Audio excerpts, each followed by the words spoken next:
Bonjour à tous. Bonjour Kancana, bonjour Julien, bonjour Nazim. Bonjour Jawad. Je suis ravi. Bonjour Jawad et bonjour à tous. Je suis vraiment ravi de vous avoir aujourd'hui parmi nous. La dernière fois qu'on s'est vu Kancana, c'était au Showcase l'année dernière. Quel parcours. Oui. Pour la petite histoire, l'année dernière au Showcase, Ascendia était en veille technologique. Et cette année, on est ravis et très heureux avec Julien de les compter parmi nos clients et en prod et sur scène. Donc juste pour tout ça, on peut les applaudir.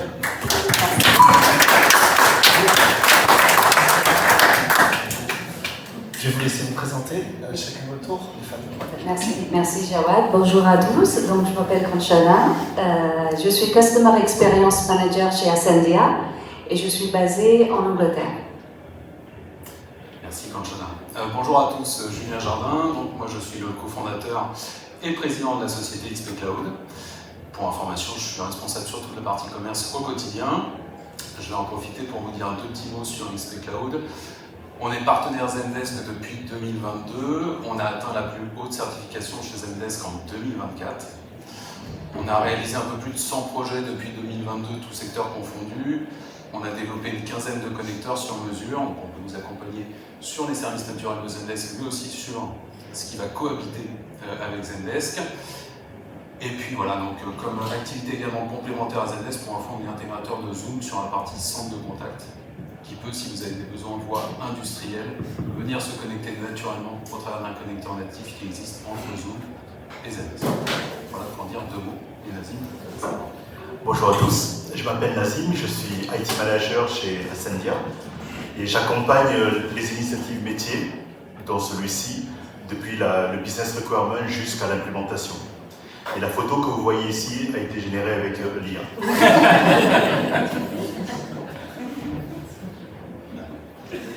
Merci pour la présentation. Kancana, est-ce que tu peux nous présenter un peu le cœur de métier d'Ascendia et vos services? Bien sûr, merci encore. Donc, je ne suis pas aussi drôle que Nazim, je suis désolée, donc je vais être très factuelle. Donc, Ascendia a été créé en 2012. C'est une joint venture entre La Poste et Swiss Post. Ascendia est spécialisé dans la logistique internationale. Donc nous, on combine l'expertise et le savoir-faire de nos maisons mères. En plus, on est basé dans 17 pays avec plus de 1500 employés répartis sur 4 continents. Notre offre est très large. Ascendia, en fait, aide les retailers, les marques à vendre et à livrer à l'international. Nous offrons des solutions simples, durables, efficaces pour des colis, du courrier, la publication et aussi pour les retours. Donc on a une couverture assez mondiale. Qui a fait que les équipes de Julien ont dû se lever à 4h du matin. Et parler anglais. Ce qui est un peu naturel. À quelques moments du projet. Est-ce que tu peux nous parler un peu de la situation de la stratégie de relation client que vous aviez avant Zendesk et des défis également? Merci par rapport à ça. Donc notre stratégie, encore une fois, c'était simple. On a entendu tout à l'heure, donc c'était donner une résolution à nos clients. Donc c'était ça notre principal objectif. Et malheureusement, on avait plusieurs challenges. Donc l'outil qu'on utilisait, notre ancien outil, ne répondait pas vraiment aux besoins, aux attentes des équipes.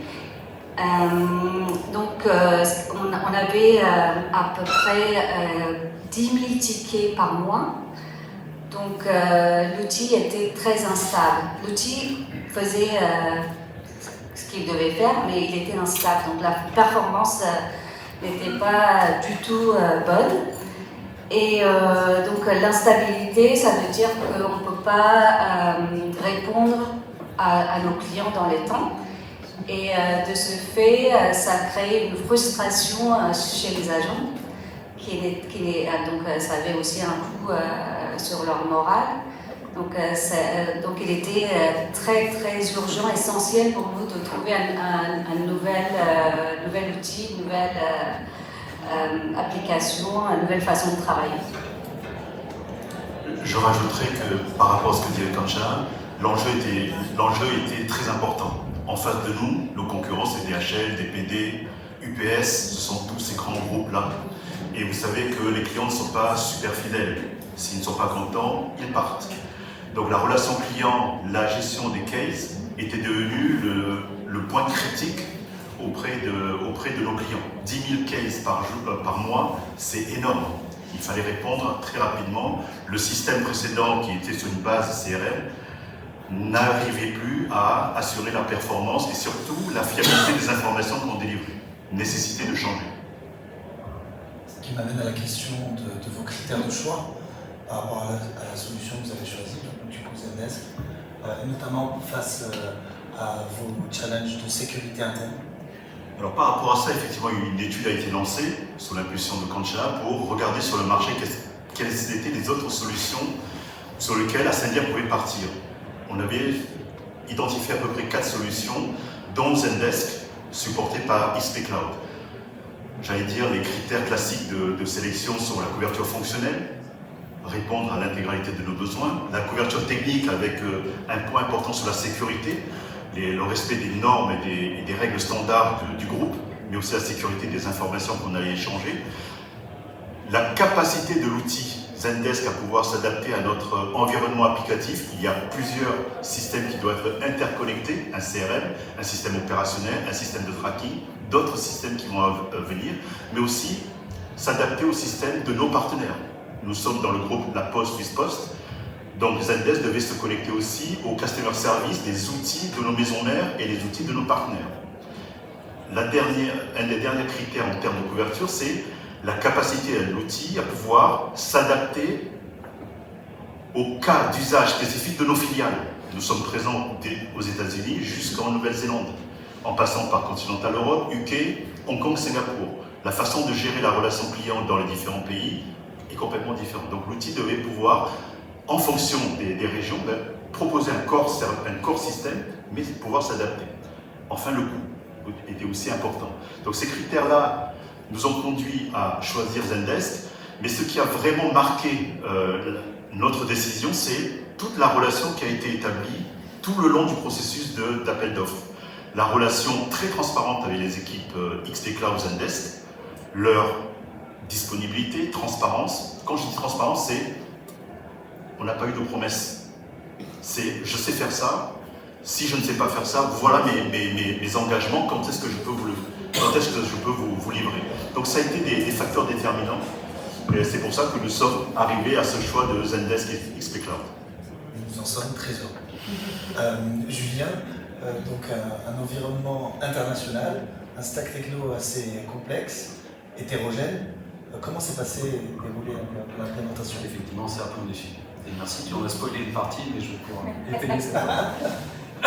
Avant ça, si tu veux bien, Jawad, je voudrais justement remercier nos clients, et tout particulièrement Ascendia qui sont avec nous sur scène aujourd'hui, et remercier les 2 tiers de l'équipe XP Cloud qui sont au fond et devant. Voilà, parce qu'on ne serait pas là aujourd'hui après 3 ans de partenariat avec bien sûr nos clients et les équipes qui se donnent vraiment à fond tous les jours. Ce que j'ai pas dit aussi tout à l'heure, c'est qu'on est une équipe de 9 collaborateurs qui ont tous entre 10 et 30 ans d'expérience dans le monde de la relation client. Donc on a une vision aussi assez large de ce qu'est la vision client et de relation client, j'espère en tout cas. Au-delà encore une fois de la solution Zendesk, on essaie d'accompagner, tu l'as dit, sur les connecteurs, sur la vision aussi opération, etc. Donc pour répondre à ta question, effectivement il y a 3 défis que je voudrais mettre en avant. C'est là où on a spoilé une petite partie, c'est le défi, le premier c'est le projet mondial, international. Il a fallu en fait gérer 9 pays dans 6 équipes, ce qui veut dire en fait 6 projets en parallèle. Donc il faut bien comprendre que chaque équipe avait son planning propre, avec ses ateliers fonctionnels, ses ateliers techniques, ses ateliers applicatifs et ses ateliers statistiques. Donc vraiment toute la phase de collecte en amont. Chaque équipe également avait du coup ses formations agents, ses formations managers, ses formations administrateurs. avait sa date de recette, sa date de go live. Okay, donc c'était bien 6 projets en parallèle qui nous ont mené à un planning global en fait d'octobre 2024 à mai 2025. Donc à peu près 7 mois de projet au global. Et ce que je rigolais tout à l'heure, qui était un défi aussi dans ce projet mondial, c'était de parler anglais, parce que forcément on n'est pas des anglais, c'est pas forcément naturel pour tout le monde. Et bravo à Sid qui est ici, qui a fait le chef de projet et qui a priori a mené le projet Rabien voilà, avec son anglais de tous les jours. Donc ça, c'est le premier point. Bravo. Le deuxième défi, qui n'est pas des moindres aussi, c'est unifier la vision CX de l'ensemble de ces équipes-là. D'accord ? Parce que certains, vous en avez parlé, utilisaient déjà des outils, excusez-moi, utilisaient déjà des outils de ticketing, d'autres par contre n'utilisaient que leur boîte mail à Outlook ou Gmail. Donc il faut comprendre qu'on a dû unifier tous ces savoirs sur une instance unique Zendesk, et c'est ce qu'on a, je pense, réussi à faire aujourd'hui. Et c'est grâce justement au travail commun, parce que travailler avec Ascendia au quotidien, c'est aussi franchement un bonheur. Quand il y a des solutions ou des problèmes, on trouve des solutions en commun. Et ça, c'est un vrai plus, et c'est vrai avec l'ensemble des clients, il faut le dire et le mettre en œuvre. Donc unifier l'expérience au niveau de Zendesk. Et je dirais le troisième défi, qui a été un des plus challenging aussi, c'est la personnalisation. Il a fallu diminuer le nombre de clics des agents. Okay. Comment on fait pour diminuer le nombre de clics des agents? Eh bien, on ramène déjà un maximum des outils qui s'utilisaient de manière disparate jusqu'ici dans Zendesk. Donc, on déploie et on développe un connecteur avec justement le CRM dont tu parlais tout à l'heure, Nazim, qui est Sugar CRM. Donc, un CRM assez connu, mais dont le connecteur n'était pas encore sur un marketplace Zendesk. Donc, on l'a développé from scratch. Ça permet à l'agent de récupérer les infos du client en live dans l'interface Zendesk, et ça permet aussi aux personnes qui se connectent sur Sugar CRM d'avoir par client la vision de l'ensemble des tickets en cours pour ce client, même l'historique. Donc ça, c'était le premier connecteur qu'on a développé. Le deuxième, toujours pour l'agent, c'est de ramener l'information des colis, que l'agent puisse voir en direct toutes les informations liées au colis. Et la troisième, c'était de se connecter à l'outil de tracking d'Ascendia, donc qui est Attrack, pour ramener aussi justement toutes les informations de tracking pour l'agent dans Zendesk. Donc on a compris qu'au lieu de faire des haltes-tables pour aller sur le CRM chercher l'info sur le système de tracking, eh bien on lui ramène tout dans une interface unique, donc on améliore bien sûr premièrement l'expérience agent. La deuxième amélioration, c'est du coup par la personnalisation, c'est l'expérience client. Parce que forcément, un agent qui traite mieux ses tickets dans son interface unique va les traiter plus rapidement, et forcément, le client va avoir une réponse plus rapide sur son ticket. Donc ça, c'est un point important. Et la deuxième chose, c'est que, j'en ai pas parlé, mais le canal principal chez Ascendia historiquement, c'est le mail. Ce qu'on a mis nous, en plus du mail, c'est le chatbot, et c'est les réseaux sociaux surtout pour la partie attaque. Pour le bot, ce qu'on a permis aux clients, c'est de ramener en fait un mode self-service en se connectant au système de tracking aussi à partir du bot. Et du coup, le client, plutôt que d'avoir à chaque fois à accéder à un agent pour avoir une information de livraison, il n'a plus qu'à demander au bot et le bot lui ramène l'information. Donc un mode self-service pour le client. Et du coup, une expérience améliorée aussi pour les managers, puisqu'on centralise tout dans Zendesk. Et forcément, du coup, on a l'ensemble des KPI qui sont centralisés aussi dans Zendesk. Je vais corriger une chose. Vous avez entendu tout à l'heure 7 mois pour le déploiement global de la solution. L'un des défis qu'on avait à l'intérieur du groupe, c'est une solution fiable, rapidement mise en œuvre. Urgence en termes de criticité de traitement. Le projet a été mis en œuvre à T0 plus 4 mois. T0 plus 4 mois, la première filiale est déployée. Donc avec un premier MVP, des premières interfaces. Donc au bout de 4 mois, nous avions une solution concrète utilisable. Et ensuite, c'était le déploiement de toutes nos filiales qui nous a amenés jusqu'en mai. Donc c'était très rapide, parce qu'il y avait, au niveau de nos filiales, il y a quand même une maturité en termes de relations clients. La prise en main du projet avec tous les ateliers a été fait de façon très efficace. Et je voulais le souligner parce que c'est pas évident, c'est-à-dire T0 plus 4 mois, vous avez une solution opérationnelle. Et merci beaucoup, ça fait une bonne transition. Quels sont les résultats que vous avez eus justement après cette implémentation T0 plus 4 mois? Donc les résultats sont très positifs. Tout d'abord, la prise en main de Zendesk a été très rapide.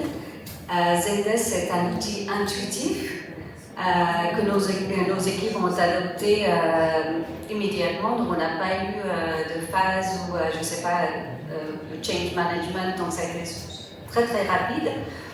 On a ressenti une vraie amélioration du climat interne. Une joie de vivre. Joie de vivre, exactement. Le bonheur de traiter les caisses.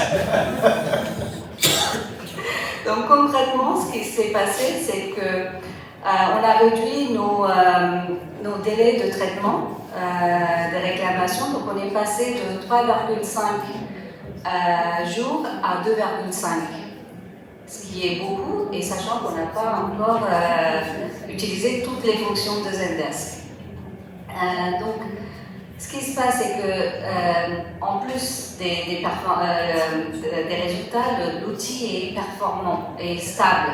On a une disponibilité de 100%, ce qu'on n'avait pas avec notre ancien outil. Et le processus de gestion de l'email to case est très simple. Avec Sid, on a déployé au moins une quinzaine d'adresses email qui se connectaient à Zendesk. Donc même moi, je suis capable de le faire maintenant. Donc voilà, c'est une solution très efficace et on est très très heureux. Tu peux nous envoyer à... Complètement. Que voyez-vous pour le futur avec Zendesk, justement, toutes ces fonctionnalités que vous n'utilisez pas? Est-ce que vous y avez pensé? Oui, absolument. Donc ça fait seulement 4 mois et demi qu'on l'utilise. Donc les prochaines étapes, je voudrais aussi lancer l'enquête de satisfaction via les réclamations. On aimerait aussi utiliser la donnée qu'il y a dans Zendesk, qui est très riche, et pour pouvoir tirer les grandes tendances. Donc on aimerait utiliser la donnée. Et Nazim, tu vois... Les autres évolutions, on a parlé du chatbot. Aujourd'hui, c'est en expérimentation. Ce sont nos clients finaux qui utilisent le chatbot. Il faut savoir que 60% des réclamations qui arrivent, ça concerne le cas d'usage « Où est mon colis ?» Donc 60%, c'est énorme. Donc ce chatbot est opérationnel aujourd'hui, déployé dans les pays en 8 langues ou 9 langues. Et il produit déjà des effets. Nous voulons aller maintenant un peu plus loin. Et pourquoi pas parler de chatbot plus intelligent?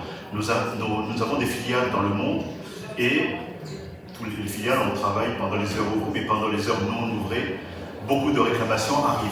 Quand je vois mes collègues de APA qui travaillent le samedi et le dimanche et qui nous sollicitent parce qu'ils ont une réclamation de Temu ou de Alibaba, je me dis qu'il y a une place pour mettre en place un chatbot qui puisse aller regarder le dossier du client, récupérer les informations et répondre. Ça, c'est un premier cas d'usage vers lequel on pourrait aller. Un autre cas d'usage, c'est aussi de mieux qualifier et prioriser les tickets. 10 000 tickets. Quels sont les tickets les plus prioritaires par rapport à la sensibilité du client, le risque de perte du client. Donc c'est mieux analyser les tickets et de mettre en avant les premiers tickets qui doivent être traités. Autre use case, c'est aussi apporter pour l'agent qui va allumer son PC tout l'historique du client en lui disant ben là, il faut que tu te focalises sur ça.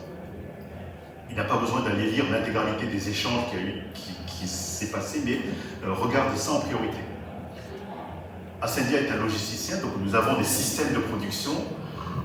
Les colis qui sont préparés en back-office peuvent avoir des incidents, peuvent avoir des anomalies. Traiter cette information-là, renvoyer vers le customer service pour que des alertes soient envoyées vers le client pour vous dire nous avions prévu de vous livrer le 12 juin, mais ce ne sera pas le 12 juin, mais le 24 juillet pour telle raison. Je pense que ce sont autant de cas d'usage que nous allons pouvoir, à mon avis, grâce à l'intelligence artificielle, développer et améliorer l'expérience client.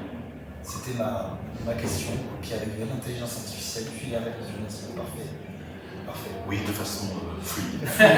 Et naturelle. Sur l'intelligence artificielle, tu as touché un peu justement sur le sujet de l'automatisation. Bien évidemment, la question que l'on a, un logisticien, c'est où est mon colis. Est-ce que vous y avez travaillé, est-ce que vous y avez pensé, Julien, avec les équipes d'Ascendia?